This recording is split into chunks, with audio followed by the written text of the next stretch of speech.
अस्सलाम वालेकुम dear student, ये वीडियो 10th क्लास के स्टूडेंट के लिए है जिन्होंने इस साल 2025 में मैट्रिक का एग्ज़ाम देना है।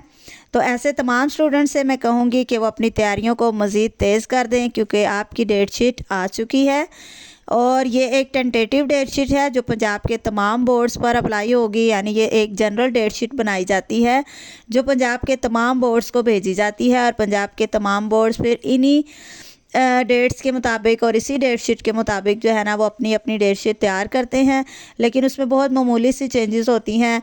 ओवरऑल आपके लिए यही डेट शीट जो है वो तकरीबन फ़ाइनल है, तो आप इसी को जहन में रख कर अपने एग्ज़ाम की तैयारियां शुरू कर दें। ये डेट शीट पंजाब के तमाम बोर्ड्स जो कि 9 बोर्ड्स हैं उन सब पे अप्लाई होगी, उन सब के लिए है। तो आप सब ने इसी के मुताबिक अपने एग्ज़ाम की तैयारी करनी है। अब हम डेट शीट स्टार्ट करते हैं, लेकिन उससे पहले मेरी आपसे रिक्वेस्ट है कि मेरे चैनल को ज़रूर सब्सक्राइब करें और सब्सक्राइब करते हुए ऑल पर ज़रूर सेलेक्ट करना है ताकि मेरी आने वाली तमाम इन्फॉर्मेटिव वीडियोस आप तक बआसानी पहुंच सकें और वीडियो को लाइक भी ज़रूर कीजिएगा। अब हम देखते हैं आपका सबसे जो पहला पेपर है वो है 4 मार्च को। आर्ट्स वालों का अरेबिक का पेपर है और साथ में हिस्ट्री का पेपर है। उसके बाद 5 मार्च को इंग्लिश का पेपर है, इंग्लिश कंपलसरी का, और वो आर्ट्स और साइंस सब बच्चों के लिए होगा।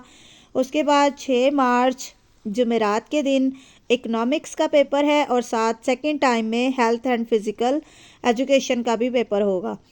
देन उसके बाद 7 मार्च फ्राइडे को बायोलॉजी का पेपर है और साथ में जिन बच्चों ने कंप्यूटर रखी है उनका कंप्यूटर साइंस का भी पेपर होगा।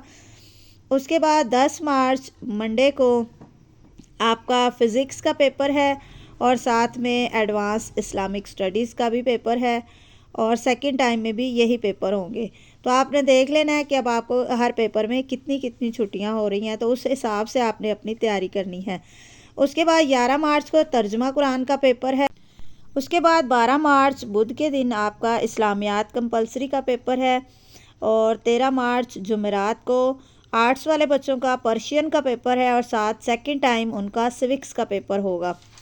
उसके बाद 14 मार्च जुमे के दिन केमिस्ट्री का पेपर है और साथ में आर्ट्स वाले बच्चों का जनरल साइंस का पेपर होगा।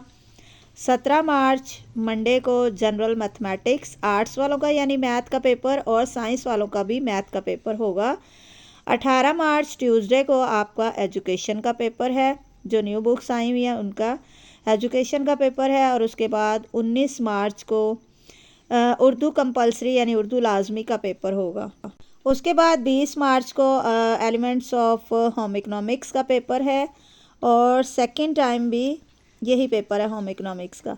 उसके बाद 21 मार्च को पाक स्टडी का पेपर है और सेकंड टाइम भी पाक स्टडी का ही पेपर है। और 24 मार्च को पंजाबी का पेपर है आर्ट्स वाले बच्चों के लिए। तो ये आपका आखिरी पेपर है। साइंस वाले बच्चों का पेपर तो 21 को ही ख़त्म हो जाएगा और जो आर्ट्स वाले हैं उनका लास्ट पेपर 24 मार्च तक होगा। तो जी स्टूडेंट्स, ये आपकी डेट शीट है, इसको अपने पास लिख कर रख लें और इसके मुताबिक अपने एग्ज़ाम जो है वो तैयार करें। Okay my dear student, best of luck for your exam. अपनी स्टडी पे फोकस रखें। आपके पास तकरीबन 2 माह का टाइम है, तो आप उसमें अच्छे से अपनी रिवीजन करें। सिलेबस तो आप यकीनन कवर कर चुके होंगे और अपने टेस्ट वगैरह दें स्कूल में, एकेडमी में, जहाँ पर भी आप तैयारी कर रहे हैं।